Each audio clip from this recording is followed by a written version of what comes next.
বিসিবির নতুন নেতৃত্বের অধীনে ক্রিকেটের অবকাঠামো উন্নয়ন এবং সংশ্লিষ্টদের সুযোগ সুবিধা বাড়াতে একের পর এক সিদ্ধান্ত নেওয়া হচ্ছে। দায়িত্ব নেওয়ার পর থেকেই বিসিবি সভাপতি তামিম ইকবাল খান বিভিন্ন মহলের চাওয়াকে গুরুত্ব দিচ্ছেন। প্রথমেই দর্শকদের সুবিধার কথা মাথায় রেখে স্টেডিয়ামের গ্যালারিতে লাগানো হয়েছে ফ্যান। এরপর দীর্ঘদিন অবহেলিত সাবেক জাতীয় ক্রিকেটারদের জন্য আলাদা বসার ব্যবস্থা করেন তিনি। শুধু তাই নয়, সাবেক অধিনায়কদের জন্য চালু করা হয়েছে বিশেষ ক্যাপ্টেন্স কার্ড, যার মাধ্যমে তারা সহজে স্টেডিয়ামে প্রবেশ ও বিভিন্ন সুযোগ সুবিধা গ্রহণ করতে পারবেন। ক্রিকেটাঙ্গনে এই উদ্যোগ ব্যাপক প্রশংসা কুড়িয়েছে।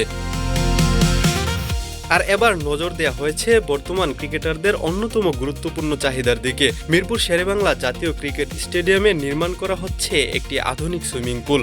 দীর্ঘদিন ধরে ক্রিকেটাররা এমন একটি রিকভারি সুবিধার দাবি জানিয়ে আসছিলেন। অবশেষে সেই দাবিও বাস্তবায়নের পথে। বর্তমান ক্রিকেটে ফিটনেস এবং রিকভারি অত্যন্ত গুরুত্বপূর্ণ বিষয়। আন্তর্জাতিক পর্যায়ের অধিকাংশ ক্রিকেট সেন্টারে সুইমিং পুল ও হাইড্রোথেরাপির সুবিধা রয়েছে। ম্যাচ কিংবা কঠোর অনুশীলনের পর খেলোয়াড়দের শরীরের ক্লান্তি দূর করা, পেশির চাপ কমানো এবং দ্রুত পুনরুদ্ধারে সুইমিং পুল গুরুত্বপূর্ণ ভূমিকা পালন করে।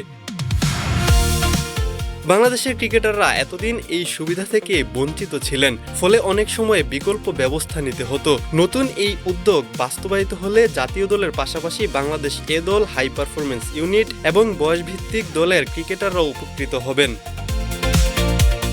ক্রিকেট বিশ্লেষকদের মতে শুধু নতুন স্টেডিয়াম বা আধুনিক প্রযুক্তি নয়, খেলোয়াড়দের জন্য আন্তর্জাতিক মানের রিকভারি সুবিধা নিশ্চিত করাও একটি সফল ক্রিকেট বোর্ডের গুরুত্বপূর্ণ দায়িত্ব।